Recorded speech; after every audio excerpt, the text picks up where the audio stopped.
El problema de la reforma litúrgica. La misa del Vaticano II y de Pablo VI. Por la Fraternidad Sacerdotal San Pío X. Capítulo 4. La Pascua del Señor. Cita. El misterio pascual es Cristo, en el culmen de la revelación del inescrutable misterio de Dios. Juan Pablo II, Dives in Misericordia, numeral 8. La expresión misterio pascual aparece raras veces en los padres de la Iglesia y con más frecuencia, pero en plural, en los antiguos sacramentarios. Una sola vez es utilizada en singular por el sacramentario gelasiano, en la colecta del Lunes Santo, que pasó a ser la tercera oración después de la comunión del Viernes Santo en el Ordo Hebdomedae Sancte de 1956. Hasta el siglo XX no había tenido ningún significado particular entre los teólogos. Hoy, abrimos cita, se pone el misterio pascual como fundamento y clave interpretativa de todo el culto cristiano. El misterio pascual transpone los límites de la liturgia para convertirse en el fundamento y el criterio inspirador de toda la vida moral y las opciones del creyente en cualquier nivel, así como de toda la espiritualidad cristiana. Fin de cita. Tomado de Pietro Sorsi del artículo Misterio Pascual. ¿Este misterio pascual es una pura novedad? La nueva teología responde que no. Se trata más bien de un enfoque nuevo sobre el dogma tradicional de la redención. Abrimos cita. A lo que llamamos misterio pascual, la teología clásica llamaba el dogma de la redención. Es fácil ver cómo, grosso modo, redención y misterio pascual coinciden. Fin de cita. Tomado de Aymon-Marie Roget de la obra ¿Qué es el misterio pascual? Roget era miembro del Concilium. El primer motivo arguido para superar la palabra redención es su dimensión considerada demasiado negativa. La teología clásica, al desarrollar la noción de redención objetiva, habría insistido demasiado en la satisfacción de la justicia, la cooperación del hombre y los dolores de la pasión. Hoy, el misterio pascual volvería a poner las cosas en su lugar, resaltando la exaltación del amor, la iniciativa de Dios y la vida nueva de la resurrección. Abrimos cita. La redención se presenta como un problema a resolver. ¿Cómo puede repararse una ofensa infinita? ¿Cómo puede reparar un solo hombre por todos? ¿Cómo puede pagar el inocente por el culpable? Y resulta desastroso para muchos de nuestros contemporáneos que se presente en semejantes términos la redención, pues algunos se escandalizan de ello, dado su sentido de la justicia, y hallan en la redención así presentada una objeción insuperable contra la bondad de Dios. Si Dios fuera verdaderamente Padre, ¿sería un contable tan altivo y dirigiría su cólera contra su Hijo predilecto? En la presentación del misterio pascual no se hallan estos escollos.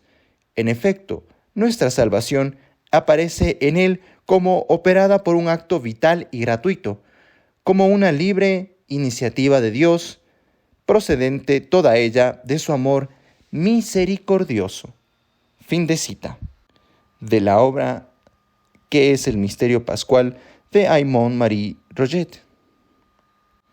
La teología del misterio pascual implica entonces un abandono, pues ya no quiere considerar la pasión de Cristo como la satisfacción de la justicia divina ofendida por el pecado.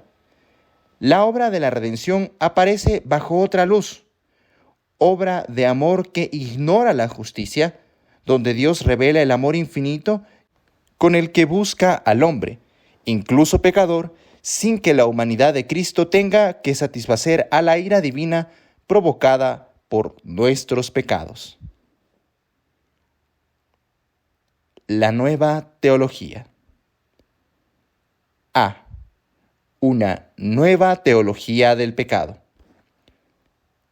Para muchos de los teólogos contemporáneos, el pecado no tiene que considerarse desde el ángulo de la justicia divina, pues al hombre no le acarrea ninguna deuda de justicia con Dios.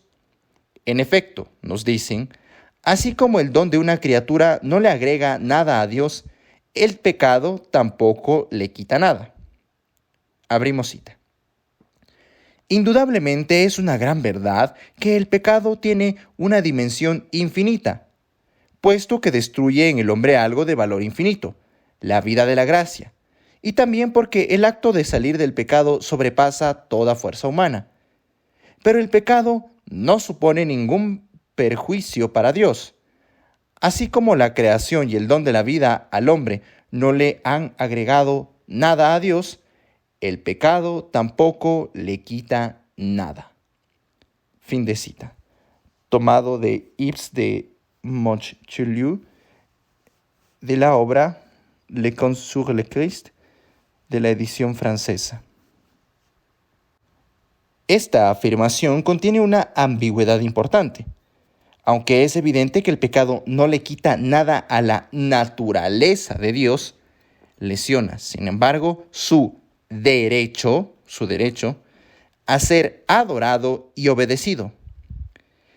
Esa misma confusión aparece en otros muchos autores. Abrimos cita. La noción de pecado que se presta a equívoco aparece como una injuria hecha a Dios, en cuyo caso convendría que esa injuria fuese reparada. Pero de hecho, el pecado no le causa ningún perjuicio a la naturaleza de Dios, que es inaccesible, no perjudica sino a la naturaleza del hombre. Fin de cita. Tomado de la obra de Adalbert Hamann, La redención y la historia del mundo, edición francesa. Hamann era miembro del Concilium. También aquí, en esta cita, se olvida que se puede hacer una injuria al honor de Dios, y por consiguiente hay un deber de reparación, sin que eso cause ningún perjuicio a su naturaleza.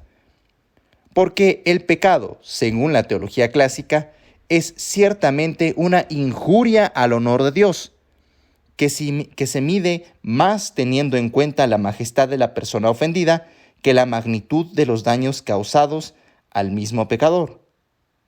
Dios, en efecto, ha creado todo para su propia gloria, fin al cual el hombre tiene que ordenar cada uno de sus actos. Dice 1 Corintios 10:31, ya comáis, ya bebáis, ya hagáis alguna cosa, hacedlo todo para gloria de Dios. Cuando el pecador niega a Dios el honor debido, se constituye en su enemigo y en su deudor en justicia. Según la nueva teología, por el contrario, cuando el hombre peca, parece perjudicarse solo a sí mismo o a la sociedad y no a Dios. El pecado, además, no lesiona la justicia de Dios, sino solamente su amor, en el sentido en que es un rechazo de ese amor. Es lo que se deduce, por ejemplo, del Catecismo de 1992. Abrimos cita. El pecado es una falta contra la razón, la verdad, la conciencia recta. Es faltar al amor verdadero para con Dios y para con el prójimo, a causa de un apego perverso a ciertos bienes, y hiere la naturaleza del hombre y atenta contra la solidaridad humana. El pecado es una ofensa hecha a Dios, Salmo 51:6. El pecado se levanta contra el amor que Dios nos tiene y aparta de él nuestros corazones. Catecismo de la Iglesia, numerales 1849 y 1850. La nueva teología, pretendiendo exaltar la liberalidad de Dios en la obra de la creación, considera que se la ensombrecería si se hiciese de Dios un celoso defensor de su propio honor. De este modo, afirma que el amor que Dios nos tiene no disminuye nunca, aunque nuestros corazones se cierren a este amor. Abrimos cita. Dios ama a su pueblo más que un esposo a su amada. Este amor vencerá incluso las peores infidelidades. Llegará hasta el don más precioso. Tanto amó Dios al mundo que dio a su Hijo único. El amor de Dios es eterno, porque los montes se correrán y las colinas se moverán, mas mi amor de tu lado no se apartará. Con amor eterno te he amado, por eso he reservado gracia para ti. Cita tomada del Catecismo de la Iglesia Católica, numeral 219 y 220. Como el amor de Dios continúa a pesar del pecado y como su justicia no exige ninguna compensación, sería contrario a la bondad de Dios el infligirnos penas como consecuencia de nuestras faltas. La desgracia que sigue al pecado viene solo del hombre mismo o de las criaturas, pero no de Dios. Se olvida así la enseñanza de San Pablo, según la cual el pecado provoca la cólera de Dios, que se manifiesta aquí en la tierra, con la asignación de penas, pero que brillará sobre todo en el juicio final. El Catecismo de 1992 está marcado por este, entre comillas, olvido. Aunque habla del infierno, lo considera solamente como una autoexclusión del hombre fuera del amor divino, y nunca como una pena infligida por Dios al hombre obstinadamente pecador. Por consiguiente, ya no aparece más la necesidad de satisfacer a la justicia divina, y la doctrina de la satisfacción vicaria de Cristo parece un escándalo. Abrimos cita.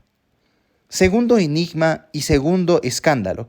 No solo el Padre Eterno ha elegido a su propio Hijo para expiar en nuestro lugar, sino que teniendo ante sus ojos a la víctima más inocente, más amada y más apropiada para moverle a compasión, le ha exigido la reparación más humillante y dolorosa. ¡Qué rigor!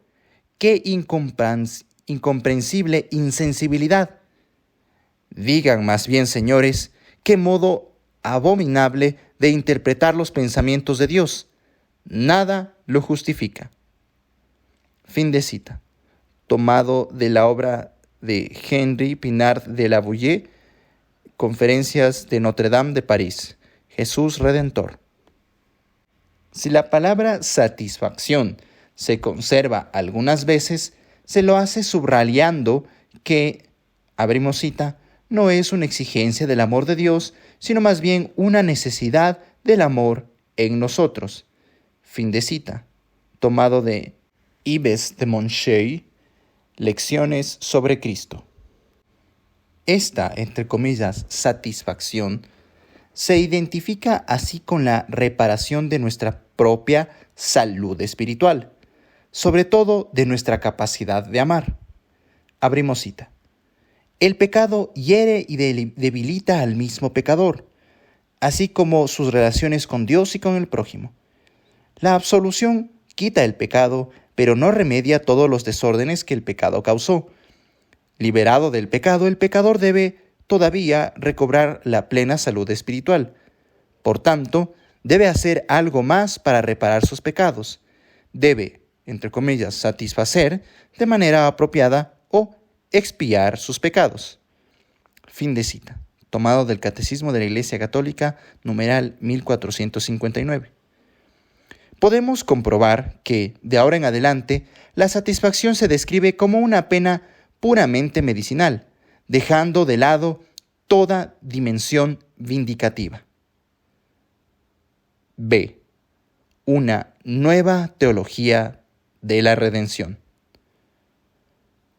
Más de una vez, los papas anteriores al Concilio Vaticano II resumieron en sus encíclicas la doctrina clásica de la redención, que se describe como una obra de amor, pero de un amor que apacigua la justicia divina. Abrimos cita. El misterio de la divina redención es, ante todo, y por su propia naturaleza, un misterio de amor. Esto es, un misterio de amor justo de parte de Cristo para con su Padre Celestial, a quien el sacrificio de la cruz, ofrecido con corazón amante y obediente, presenta una satisfacción sobreabundante e infinita por los pecados del género humano. Cristo, sufriendo por caridad y obediencia, ofreció a Dios algo de mayor valor que lo que exigía la compensación por todas las ofensas hechas a Dios por el género humano, como lo dice la Suma Teológica en la parte 3, en la cuestión 48, artículo 2. Además, el misterio de la redención es un misterio de amor misericordioso de la augusta Trinidad y del Divino Redentor hacia la humanidad entera, puesto que, siendo ésta del todo incapaz de ofrecer a Dios una satisfacción condigna por sus propios delitos, Cristo, mediante la inescrutable riqueza de méritos que nos ganó con la efusión de su preciosísima sangre, pudo restablecer y perfeccionar aquel pacto de amistad entre Dios y los hombres, que había sido violado por vez primera en el paraíso terrestre por culpa de Adán, y luego innumerables veces por la infidelidad del pueblo escogido. Por lo tanto, el Divino Redentor, en su cualidad de legítimo y perfecto mediador nuestro, habiendo conciliado bajo el estímulo de una caridad ardentísima para con nosotros las obligaciones y compromisos del género humano con los derechos de Dios, ha sido sin duda el autor de aquella maravillosa reconciliación entre la divina justicia y la divina misericordia, que justamente constituye la absoluta trascendencia del misterio de nuestra salvación. Fin de cita. Tomado de la encíclica Aurietis Aquas de Pío XII de 1956. En cambio, según el enfoque del misterio pascual, la redención que, según Émile Mersch en la obra Théologie du Corps Mystique, la redención que no tiene como finalidad restituirle algo a Dios, sino de entregarle a Dios el hombre, aparece bajo una nueva luz. Ya no es satisfacción de la justicia divina obrada por Cristo, sino revelación última de la alianza eterna que Dios ha hecho con la humanidad, alianza que nunca se rompió con el pecado. Abrimos cita. En el camino de la elección eterna del hombre a la dignidad de hijo adoptivo de Dios, se alza en la historia la cruz de Cristo, Hijo unigénito que, en cuanto luz de luz, Dios verdadero de Dios verdadero, ha venido para dar el testimonio último de la admirable alianza de Dios con la humanidad, de Dios con el hombre, con todo hombre. Fin de cita. Tomado de Dives y Misericordia de Juan Pablo II, numeral 7. La redención bajo este enfoque nos revela entonces, abrimos cita, la profundidad de aquel amor que no se echa atrás ante el extraordinario sacrificio del Hijo para colmar la fidelidad del Creador y Padre respecto a los hombres. Esta redención es la revelación última y definitiva de la santidad de Dios. Fin de cita, tomado de Juan Pablo II, Dives y Misericordia, numeral 7. La palabra colmar, que podría entenderse como satisfacer, tal como aquí se emplea, pierde su connotación teológica propia. No se trata de satisfacer a la justicia ofendida, sino más bien de corresponder a la fidelidad de Dios hacia el hombre. En esta respuesta de Cristo, el hombre descubre el amor inalterado del Padre, más fuerte que todos los obstáculos que ha puesto el hombre. Abrimos cita. Si Dios envía a su único Hijo para abrir a todos las puertas de la salvación, es porque no ha cambiado su actitud respecto a ellos. La venida del Hijo único de Dios al corazón de la historia humana revela la voluntad divina de proseguir la aplicación de su plan a pesar de la oposición. Fin de cita. Comisión Teológica Internacional, en el escrito Cuestiones Selectas sobre Dios Redentor, parte 4, numerales 40 y 42. Así se alcanzó, entre comillas, el cumplimiento del programa mesiánico, que, como dice Juan Pablo II, consistía en la revelación del amor misericordioso. Véase Dives y Misericordia, numeral 8. Si la obra redentora de Cristo no tiene por finalidad la satisfacción de los pecados de los hombres, sino únicamente la revelación plenaria del amor del Padre, todavía hay que cambiar otros 2 puntos la doctrina clásica de la redención. En primer lugar, la obra de la redención debe ser atribuida a Dios Padre, más que a Cristo en cuanto hombre. Abrimos cita. La fe cristiana en la redención es ante todo fe en Dios, en Jesucristo, su propio y único Hijo encarnado, el único que los hombres llaman Dios, es decir, el Padre. Se revela a sí mismo revelándose como el único y verdadero Salvador en el que todos pueden confiar. Fin de cita. Tomado de la Comisión Teológica Internacional en la obra Cuestiones Selectas sobre Dios Redentor, parte 4, numeral 14. Así entonces, Jesucristo ya no es propiamente hablando Redentor, sino más bien el lugar en el que Dios Padre nos salva, puesto que en Cristo se nos revela el amor del Padre, su nombre mismo. Abrimos cita. Ya que, ¿quién puede perdonar pecados sino solo Dios? Marcos 2:7. Es Él quien en Jesús, su Hijo eterno hecho hombre, salvará a su pueblo de sus pecados. Mateo 7:21. El nombre de Jesús significa que el nombre mismo de Dios está presente en la persona de su Hijo, hecho hombre, para la redención universal y definitiva de los pecados. Él es el nombre divino, el único que trae la salvación y de ahora en adelante puede ser invocado por todos porque se ha unido a todos los hombres por la encarnación, de tal forma que no hay bajo el cielo otro nombre dado a los hombres por el que nosotros debamos salvarnos. Fin de cita. Catecismo de la Iglesia Católica, numerales 430 y 432. Además, el acto principal de la redención no es más la muerte de Cristo, sino su resurrección y su ascensión. Abrimos cita. Quien habla de redención piensa en primer lugar en la pasión y luego en la resurrección como en un complemento. Quien habla de la Pascua piensa en primer lugar en el Cristo resucitado.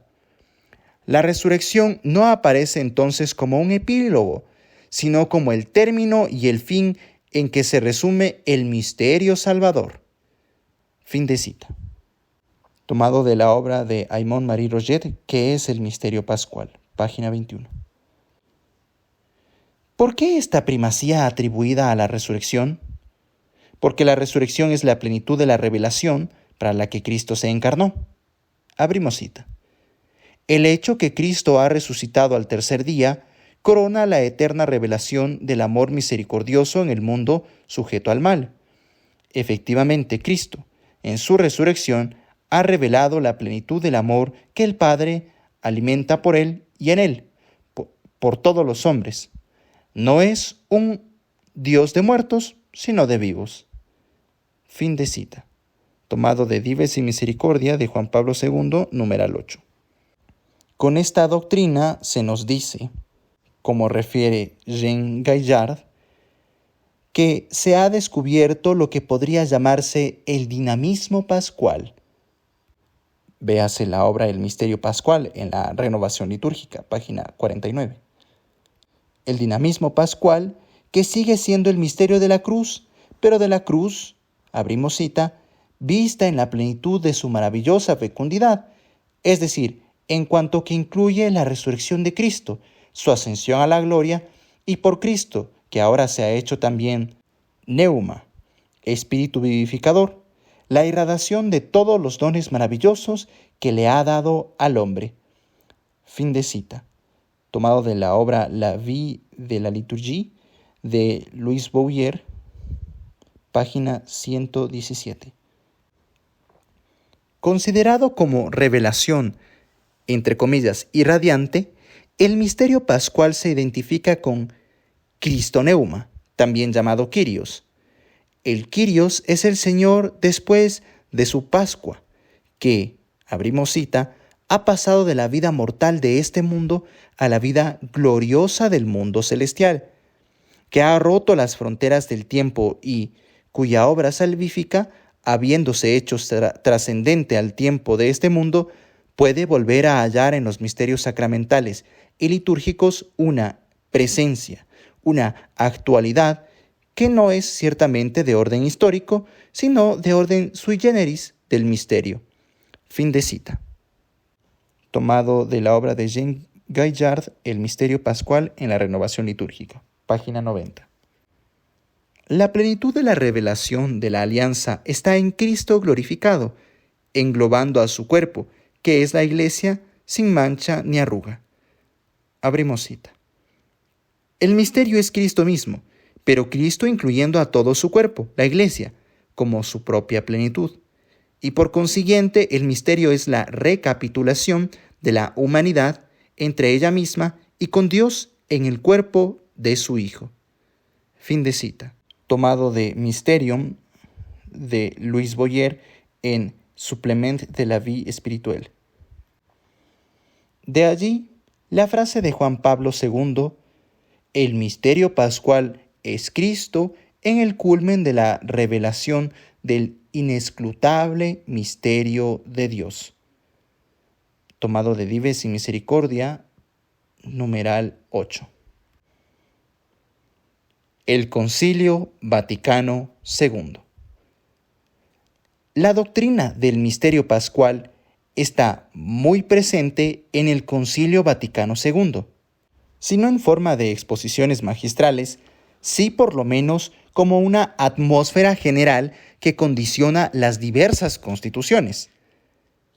A lo largo de todos sus documentos, solo se dice 2 veces que el pecado ofende a Dios, sin ninguna otra precisión, Sacrosanctum Concilium 109 y Lumen Gentium 11, mientras que se describe 27 veces al pecado como que hiere el bien del hombre o de la sociedad, ya sea civil o eclesiástica.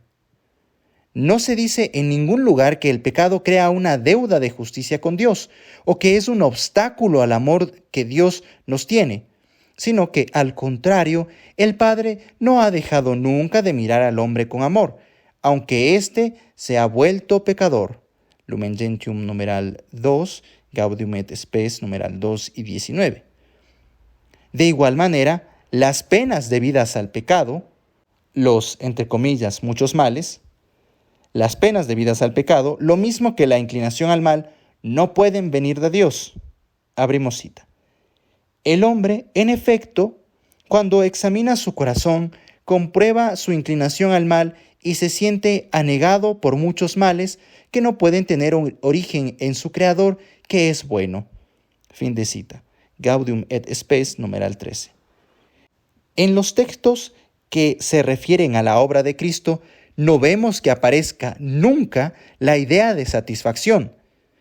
Aunque se dice que en la Iglesia, que es su cuerpo, los miembros participan de los misterios de la cabeza, nunca se precisa que la cabeza sufra las penas debidas por los miembros. Véase Lumen Gentium, numeral 7. La síntesis que da Lumen Gentium del misterio de la redención se hace eco de esta nueva teología.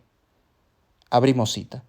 El Padre Eterno, por una disposición libérrima y arcana de su sabiduría y bondad, creó todo el universo y decretó elevar a los hombres a participar de la vida divina y, como ellos hubieran pecado en Adán, no los abandonó, antes bien les dispensó siempre los auxilios para la salvación en atención a Cristo Redentor, que es la imagen de Dios invisible, primogénito de toda criatura. Colosenses 1:15.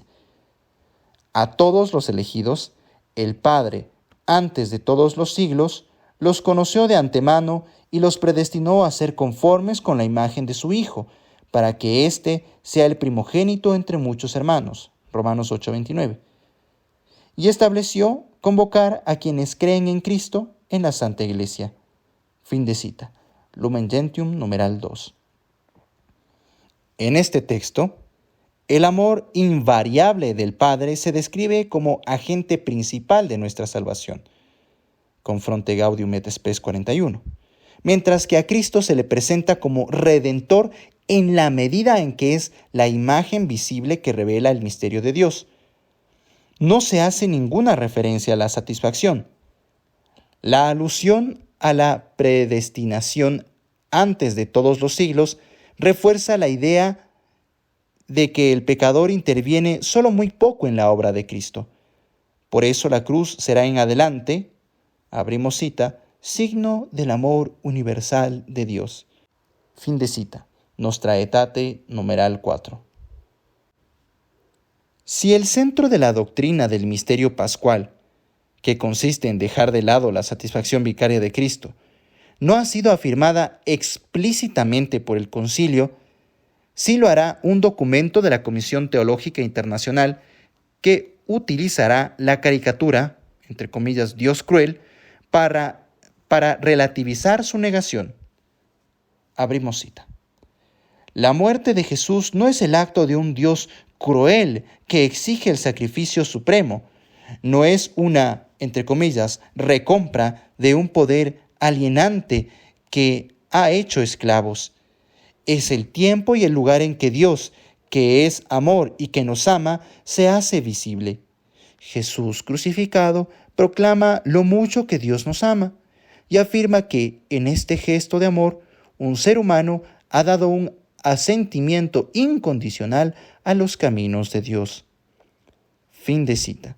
Comisión Teológica Internacional, Cuestiones selectas sobre Dios Redentor. Parte 2, numeral 10.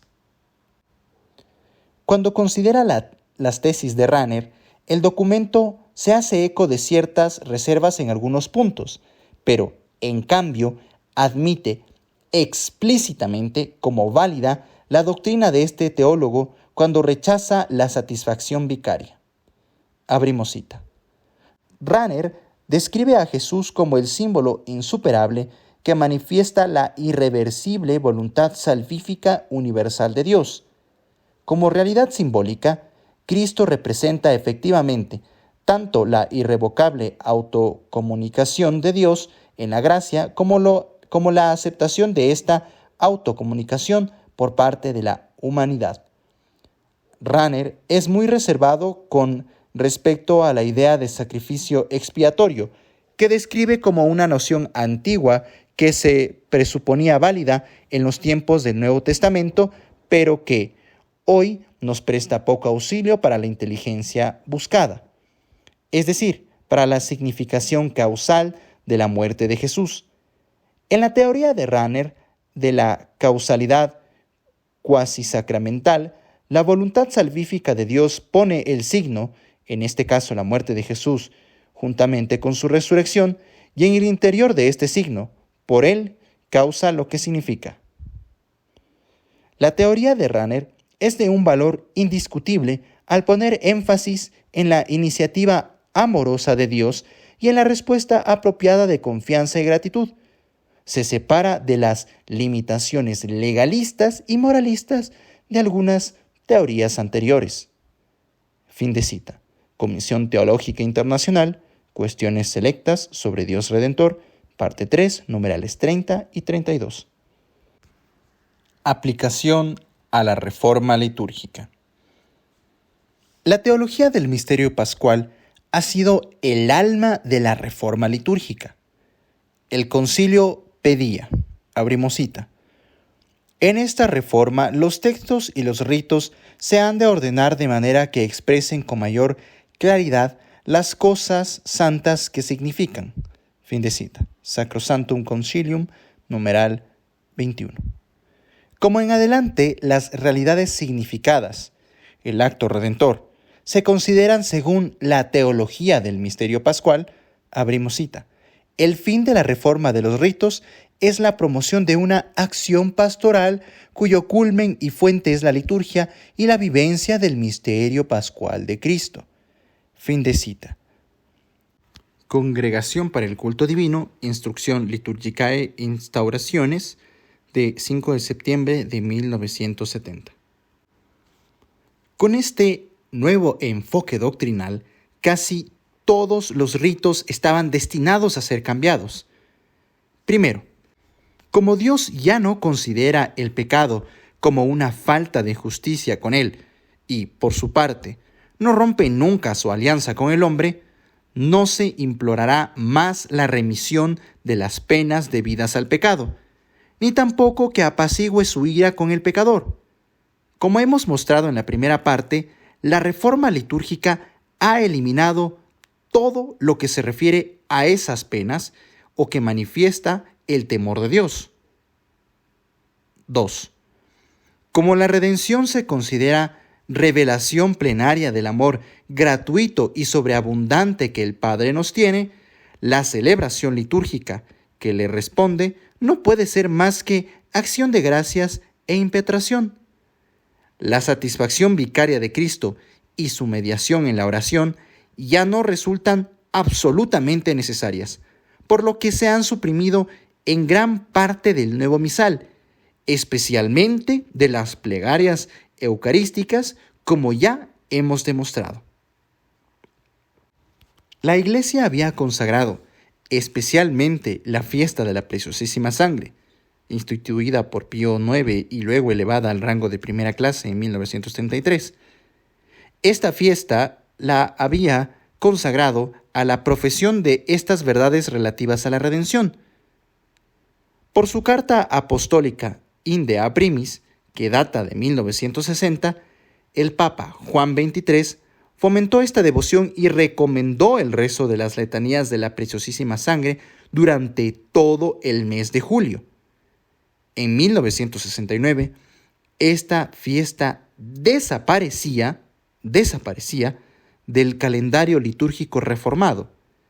Después de muchos reclamos, como lo atestigua Annibale Bugnini en la obra La Reforma de la Liturgia, página 276, después de muchos reclamos, se volvió a introducir una misa votiva, aunque no sin cambios muy significativos, donde la colecta del misal tradicional dice: Omnipotente, sempiterno Dios, que constituiste a tu unigénito Hijo Redentor del mundo y quisiste aplacarte con su sangre, precio de nuestra salvación. El nuevo misal, en cambio, dice: Señor, que por la preciosísima sangre de tu Hijo redimiste a todos los hombres, conserva en nosotros la obra de tu amor, para que, recordando siempre del misterio de nuestra salvación, podamos alcanzar sus frutos. Ya no es el Hijo que obra, sino el Padre, por puro amor, una redención universal, cuyo fruto se obtiene conmemorando el misterio. La nueva concepción del misterio pascual ha prevalecido sobre el concepto clásico de la redención. Como hemos podido comprobar, las diferencias que hay entre los dos misales no son más que la transposición litúrgica de la divergencia entre dos doctrinas.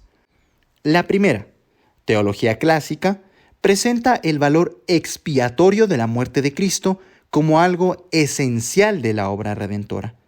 La segunda, nueva teología, considera este valor expiatorio como una opinión teológica incompatible con la bondad de Dios. Luego veremos, en la tercera parte, cómo zanjar esta discrepancia.